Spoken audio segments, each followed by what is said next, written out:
Welcome back, everyone, to the Deep Dive.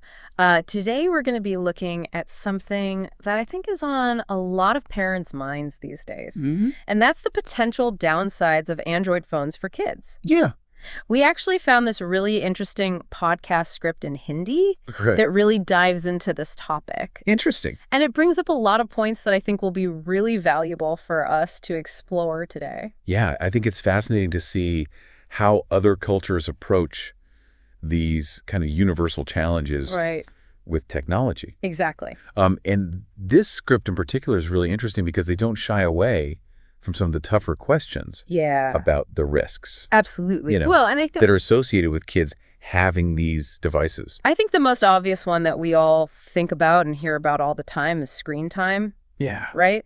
We all know, like, too much screen time can lead to problems with obesity, sleep vision. Sure. But I think what was really interesting about this Hindi podcast script is that they dug a little bit deeper into the research, and they talked about a study where they found that kids who had more than 2 hours of screen time a day were actually more likely to have difficulty with social interactions. Oh, that's interesting. Like things like reading facial expressions or understanding social cues. See, that's the stuff that really fascinates me about this whole topic. Yeah. Because it's not just about like the physical health risks. You know, it's about how excessive screen time can actually change the way that a child's brain develops. Yeah. It's like they're almost being wired for isolation instead of connection.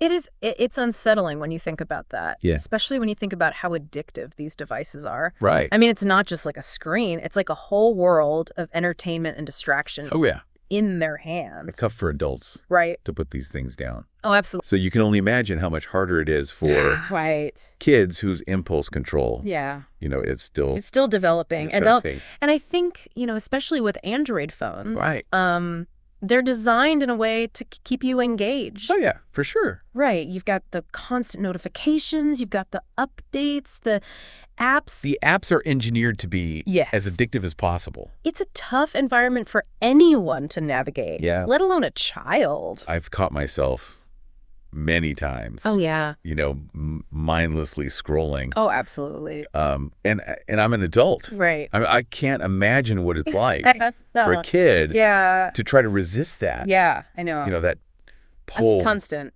It is, yeah. And, you know, one of the things that they talked about in this Hindi podcast was they had this anecdote about this young boy who became so engrossed in this mobile game. Oh, wow. That he was neglecting his schoolwork. He was neglecting his friends. He was even like neglecting his basic hygiene. Oh my gosh. It's a pretty extreme example. Yeah. But I think it just highlights the potential for these devices to really take over a child's life. It's scary. Yeah. Right? Because we give our kids these really powerful tools, but I don't think we always realize the potential consequences. It's easy to think of phones as a way to stay connected. Right. But for kids, it can actually lead to isolation and disconnection from the real world. Yeah. You know, they might be spending hours interacting with people online. Right. But they're missing out on those crucial face-to-face interactions that help them develop social skills and emotional intelligence. Absolutely. So it's like we're raising a generation of digital natives who are actually struggling to navigate the real world. It's like the irony of it all, right? Okay, so we've got this issue of screen time and kind of this, like, you know, potential disconnect. But what I thought was really interesting is that this Hindi podcast doesn't just focus on those obvious things. Yeah. They kind of dig into some of the less talked about risks of Android phones, things that a lot of parents might not even be aware of. So I'm kind of curious. Yeah. What are some of those hidden dangers that they uncovered? Well, one of the big ones is data privacy. Okay.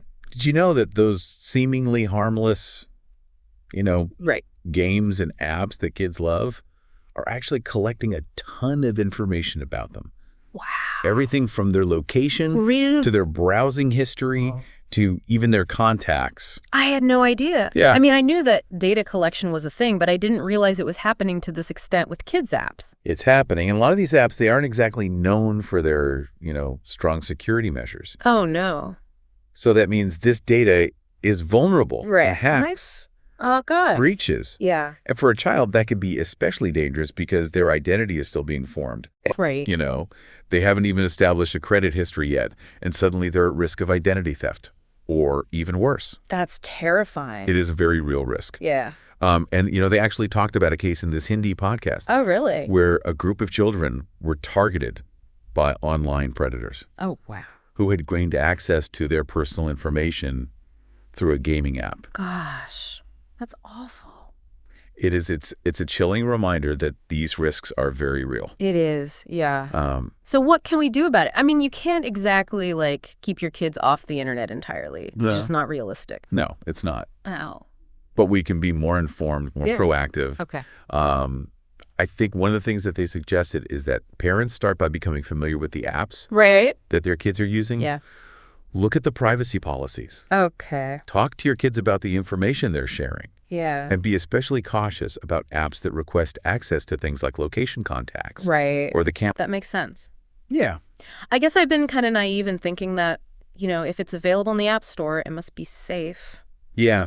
I think a lot of people think that, but unfortunately that's not always the case. Right. There's a lot of variation Yeah. in terms of security and data privacy practices. Okay. And, even reputable apps can be vulnerable to attacks. Right. So it's always best to err on the side of caution. Yeah, absolutely. Right. Okay, so we've got this issue of data privacy, which is huge. It is. But the Hindi podcast also delves into another dark side of Android phones for kids, and that's cyberbullying. Oh, yeah. Which, this is a topic that's close to my heart because I've seen firsthand the devastating effects it can have on young people. Yeah. The internet can be a really tough place. Yeah. And it can be really hard for kids. Especially kids. Yeah. To navigate those waters. Because, they're still developing their sense of self or self-esteem. Right. And so when they're being targeted online, it can be really damaging. It can be really damaging. And I think one of the things that makes it so difficult is that it can be really hard for parents and teachers to detect. Oh, absolutely. And it's often happening in these private chats. Right. On platforms that adults aren't even aware of. Yeah, and it's constant. Right. It's 24/7. Exactly. And it's public. Yeah. So it can be really hard to escape. It's there's no escape. There's no escape. It's awful. Yeah. So how do we protect our kids from this? Well, it's a tough question. It is. Yeah. I think one of the things that they emphasized in the Hindi podcast was the importance of communication. Okay. We need to be talking to our kids about cyberbullying. Right. Explaining to them what it is. Yeah. How to recognize it. Right. And how to report it. Yeah. And we also need to create a safe space. Yeah. For them to come to us if they're being targeted. Right. Without fear of judgment or punishment. Yeah, that's huge. I think that's so important. It is. Because it's about building that trust. Right. So that they feel comfortable. Exactly. Confiding in us if something is going wrong. That's the key. Yeah. And, they actually talked about this really interesting approach. Oh, really? In the Hindi podcast, they talk about this school. Okay. That implemented this program. Okay. Where they trained older students to be cyber mentors. Oh, wow. So these older students were basically acting as peer support for the younger students. Okay. Helping them to kind of navigate the challenges of the online world. Yeah. And providing a safe space to talk about their experiences. Oh, I love that idea. That's a great idea. That's awesome. Yeah. So it's they're creating a support system within the school itself. Exactly. Yeah. So, okay, we've got this communication piece, right? We've got to have those open conversations. Right. We've got to create that safe space. But the Hindi podcast also talked about the importance of using parental control tools. Oh, yeah. Those can be really helpful. Yeah. There's a lot of different apps out there that can help parents to monitor screen time, filter content, block inappropriate websites, and apps. And so are those apps effective? Well, yeah. Kids are pretty tech savvy these days. They are, yeah. So, some kids are definitely more tech savvy than others. Right. And they might be able to find ways to get around those restrictions. Right. But even if they can't completely bypass them, I think these tools can still be helpful. Right. Just in terms of setting boundaries. Right. Creating a sense of accountability. Okay, that makes sense. Yeah. So it's not a foolproof solution. Right. But it's definitely something that can be helpful. It's a tool in the toolbox. Absolutely. Yeah. Okay, so we've got parental controls.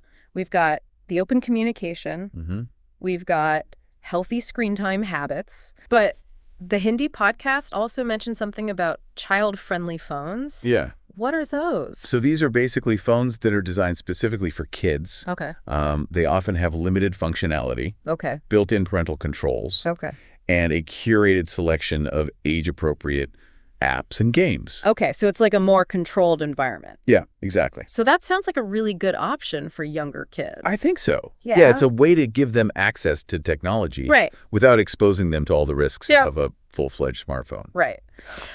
Okay, so, we've talked about a lot of different things today. We have. And I think one of the things that I'm really taking away from this conversation, and I think the Hindi podcast really drove home, is the idea that this isn't just a parenting issue. It's a societal issue. It is a societal issue. Right. It's going to take a collective effort from parents, educators, tech companies, policymakers to create a digital world that's safe, healthy, and empowering for our kids. I agree. So it's not just about what happens in our own homes. Right. It's about advocating for change on a larger scale. Yes. So I think that's a really powerful call to action. It is. And I think it's easy to feel overwhelmed by the enormity of the problem. I know it can be. But what you're saying is that we can all make a difference. We can. Even in small ways. Even in small ways. And I think that's a really hopeful message. It is. Because it means that we're not powerless. We do have the power to shape the digital future for our children. We absolutely do. Well, this has been a really insightful conversation. It has. I feel like I've learned so much. I'm so glad.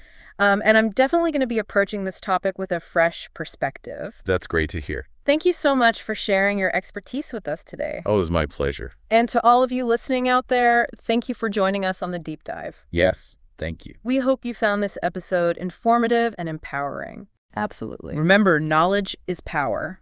It is. And together, we can create a better digital world for our children.